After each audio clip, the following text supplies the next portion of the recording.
नमस्कार। आपका बात 25 में स्वागत है। और आज हम बात करते हैं एंशियंट वाटर हार्वेस्टिंग सिस्टम की और उनकी आज की परिस्थिति क्या है। ये इतने जितने भी सिस्टम थे अलग अलग पूरे देश में, या कि हम छोटे तौर पे या कि स्टेट के लेवल के देखें तो वो राजस्थान में, जहाँ की इस तरह के बहुत तरह इस तरह के सैकड़ों जो वाटर हार्वेस्टिंग के पुराने सिस्टम हैं, कुएँ हैं, बावड़ी हैं, तो उनकी आज की परिस्थिति क्या है। तो जैसा भी सामने भी देखने को मिलता है और इस विषय में जो भी लोग काम करते हैं उनसे बातचीत करके पता लगता है कि इसकी बड़ी बुरी हालत है। और जितनी भी बावड़ियाँ थी उसके लिए कैचमेंट एरिया थे जहाँ से पानी का उनका भराव आता था, तो अंधाधुंध निर्माण, अंधाधुंध इलीगल निर्माण, या कि बिना किसी नियम कायदे के, और नियम कायदों में ध्यान ही नहीं है, सब परमिशन मिलती चली गई। तो भाई ये जब नियम ही नहीं था कभी ये बावड़ी हैं या कुएँ हैं, इनको पानी भरने की जो है व्यवस्था पुरानी बेहतर से बेहतर रहनी चाहिए, इनका इस्तेमाल करना है। जब इनके इस्तेमाल करने की कोई नीति निर्धारण ही नहीं था, फिर दूसरी बात है कि इनको समझे कौन। भाई कोई चीज़ का आप उसका संभाल करेंगे तो संभाल करने से पहले उसके बारे में कुछ सीखना भी तो पड़ेगा ना। अब हर आदमी अपने हिसाब से तो सीख नहीं सकता। कुछ लोग होंगे जो शायद सीख जाते हों, लेकिन इतनी बड़ी जो सरकारी तंत्र है उसमें जो इंजीनियर्स हैं उनको तो देखना है। ये सब सरकार के अधीन ही तो हैं ये सारे इस तरह के संसाधन, और उनकी बड़ी बुरी हालत है। हम देखते ही रहते हैं कि बावड़ियों में मिट्टी भर दी गई है या वो सूखी पड़ी हुई हैं, क्योंकि उनका पानी के कैचमेंट एरिया से जो भी उनकी ढलानों के उसमें जो पानी आने की व्यवस्था थी, पुरानी व्यवस्था थी, वो या तो मिट्टी से दब गई है या उसे दबा दिया गया है, या लोगों ने घर बना लिए गए हैं, सड़कें बन गई हैं, बहुत सारे व्यवधान उसमें उत्पन्न कर दिए गए हैं। तो इसका मतलब ये है कि ये जो पुराने जितने भी संसाधन हैं पानी की व्यवस्था के, उसके भरण के, रखने के, उसके रख रखाव करने के और उसका इस्तेमाल करने का, उसको पता नहीं, उसका हम ध्यान करें तो पता नहीं कितना पानी हम बचा लेंगे, लेकिन इसकी तरफ ध्यान ही नहीं दिया गया है। तो इस विषय में जब कुछ विशेषज्ञों से जो उन्होंने बात करनी, उन्होंने कहा भाई ये पुराने सिस्टम हैं, ये एंशियंट सिस्टम है, तो हम तो मॉडर्न लोग हैं और हमारी इंजीनियरिंग की जो भी पढ़ाई है उसमें कोई प्राचीन तो कोई उसमें अंश है ही नहीं। फिर प्राचीन तो हमारे पास कुछ ही नहीं था। भाई ये सब बावड़ी वावड़ी बनाई है वो जिन्होंने बनाई है, ठीक है, हमें क्या ज़रूरत है उसको समझने की।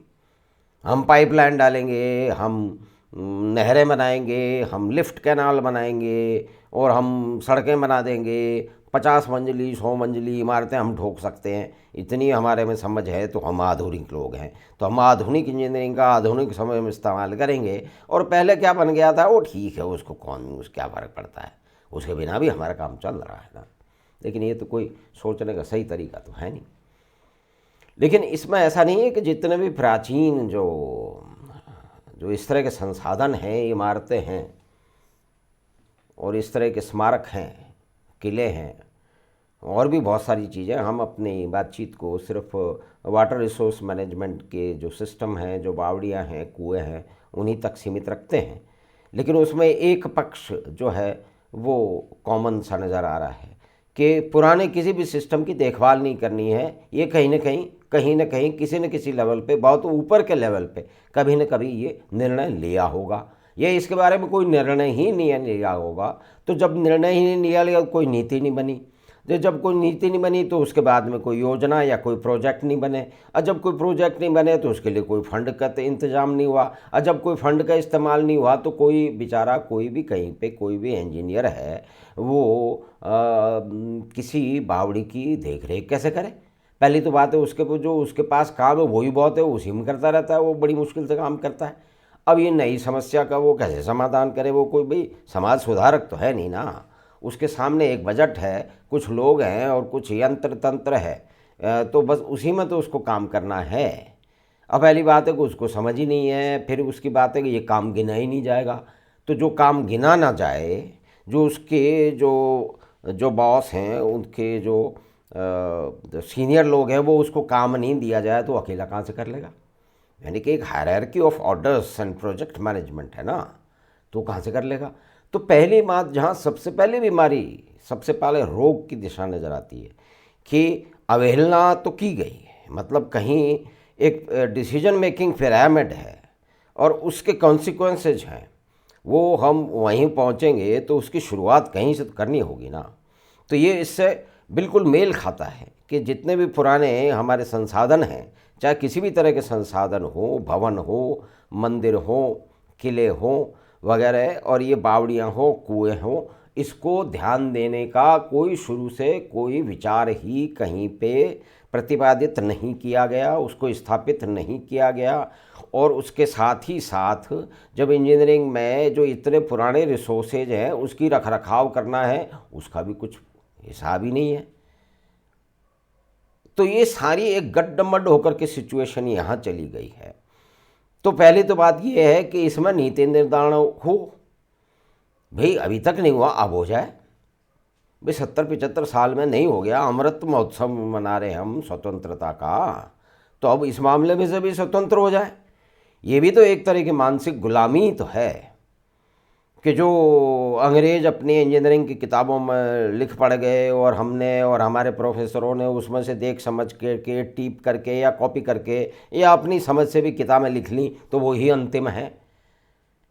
ये जो पुराने वाटर रिसोर्स सिस्टम है जिसमें पता नहीं कितने लाख या करोड़ लीटर पानी बचाया जा सकता है, उसका संचय किया जा सकता है, उसका इस्तेमाल किया जा सकता है विभिन्न कारणों से, तो उसको हम क्यों छोड़ रहे हैं?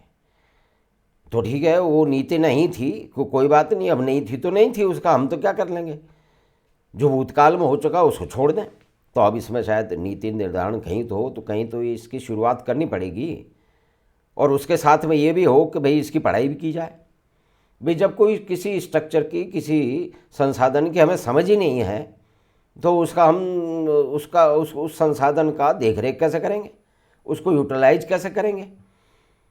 तो ये कई मिलीजुली समस्याएं हैं। पहली बात यह है कि इनको संभालने का एक नीति बननी चाहिए, उनकी गणना होनी चाहिए, उनका कहाँ कहाँ कैसे इस्तेमाल हो सकता है उसकी एक स्टडी होनी चाहिए, और उसके बाद के अंदर फिर उसमें कितना खर्चा आएगा और कौन इसके जिम्मेदार होगा, उसमें कौन कौन से प्रोजेक्ट साल के बेसिस पे या 5 साल के बेसिस पे करे जाएंगे कि ये तो पुराने जितने भी सिस्टम हैं उनको समझा जाए।